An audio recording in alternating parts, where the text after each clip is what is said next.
Hi everyone and welcome to my place. Isn't it just the most wonderful time of the year? Spring! I love it. There's not much out in my garden at the moment, but I did happen to find some lovely artificial things. So this design that I'm going to share with you is what I do in the springtime when there are only a few things out and about. So what I've done here is I've got this lovely terracotta trough, which I've given a quick rough coat of Annie Sloan's chalk paint. Now for those of you who are interested in painting using Annie's paint with fabric and onto chairs and upholstery and things like that, have a look at the clip where Annie and I did a 1 and a bit hours teaching tutorial on all the A's from 101 different ways of how to approach the project. But anyway, onto this, what I did was when I painted this, I just sprayed it with a little bit of water and then I just quickly slapped the paint on. And then when I was finished, I just used a little bit of sandpaper to just roughen up those edges to give me that lovely organic sort of shabby chic, raw, organic look, which I love. Now into the bottom here, what I've done is I have filled that up with some foam and then over the top, I put some lovely little baby tears.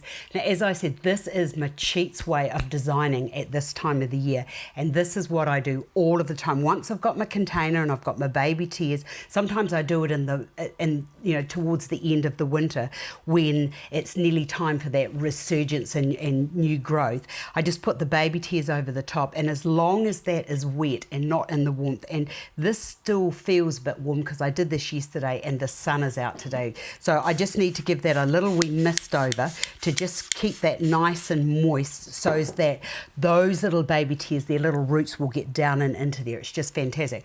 I've got some pussy willow here. I've got some lovely rosemary.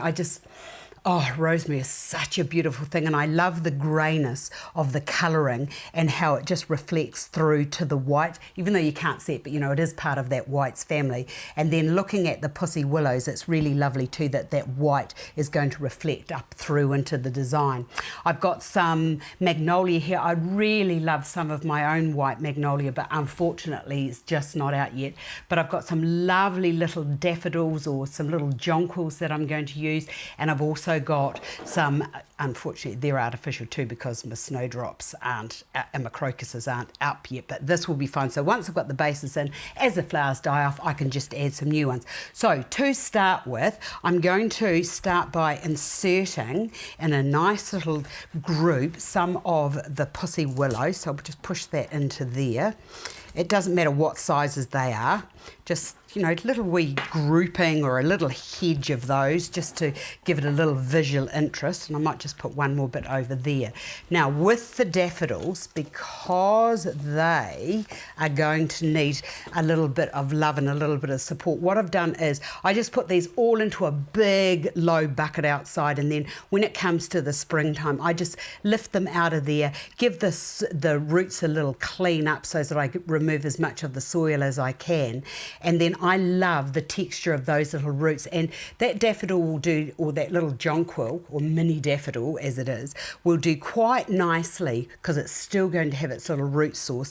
And I just wanted to put that onto the surface on top of the baby tears, and then once that has died down, I'll just remove that and put something else in.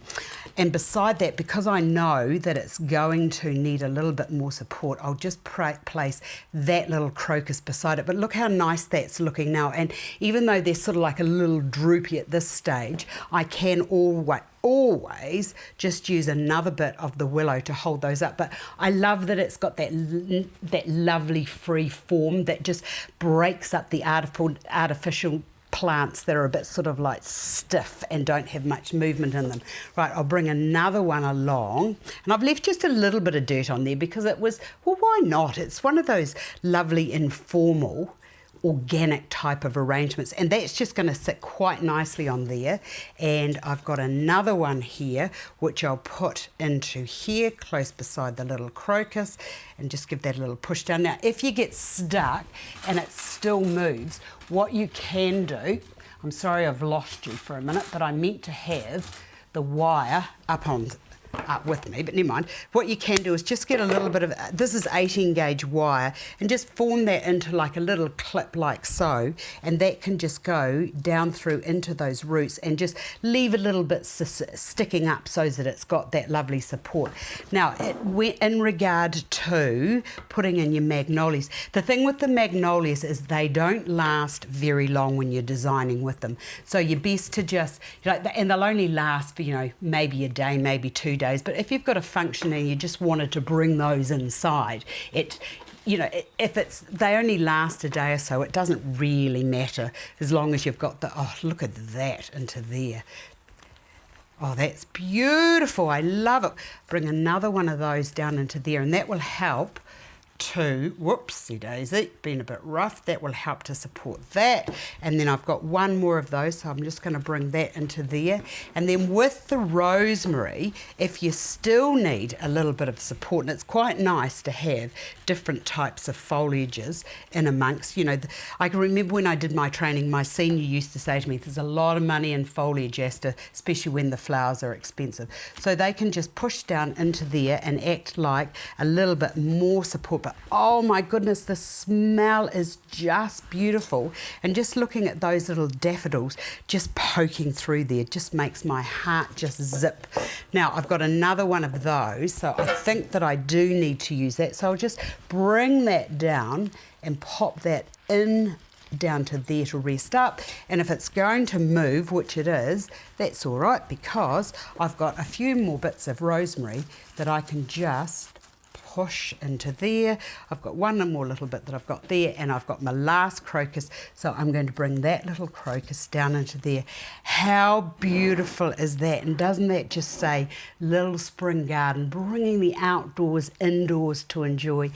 I had a lovely friend down the road that I used to visit who was in a retirement home, and as she got older and she couldn't get out of bed, I used to make her one of these every week throughout the spring, and she absolutely loved it, and to see the joy on her face was just priceless.